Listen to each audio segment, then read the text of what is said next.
when you're listening to or playing your favorite music, when you're seeing old friends or meeting new, and when you're trying to cross the street while cars might be approaching.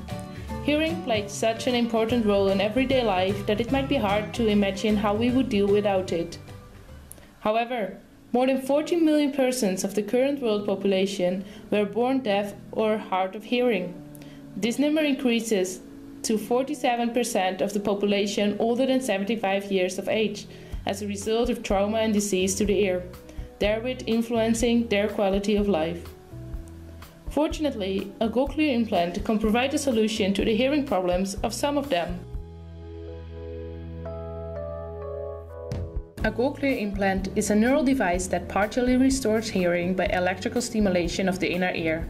Sounds from the user's environment are recorded by an external microphone and transferred via a processor by use of radio frequency transmission to an electrode in the cochlea, which directly stimulates the auditory nerve. Since the first introduction of the cochlear implant in 1978, over 300,000 people worldwide have received implants. One of those users is Liam, who has been using his cochlear implant for already 10 years. Liam, how did the cochlear implant influence your life? Before I got the implant, things were very difficult. I was always afraid to go anywhere. I wouldn't venture out. I'd stay home. I'd only go with the wife. Or I'd go maybe with a friend. I'd go fishing.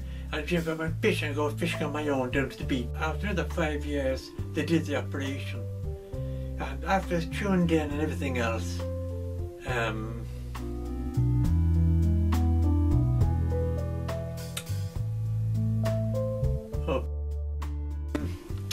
for the first time in, must have been 50, 55, 60 years, I could hear people talking, I could join in conversations, I could join in with people and with a whole group of people. The performance of the cochlear implant user greatly depends on the fine-tuning of the implant to the individual user.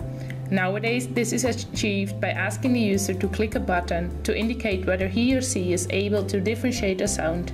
This is a very time-consuming and subjective method, which is not applicable in certain user groups, such as children. This is very unfortunate, as best performance will be achieved when the device is implanted and fine-tuned at a young age. This is where my research comes in, at Trinity College Dublin, Department of Neuroengineering.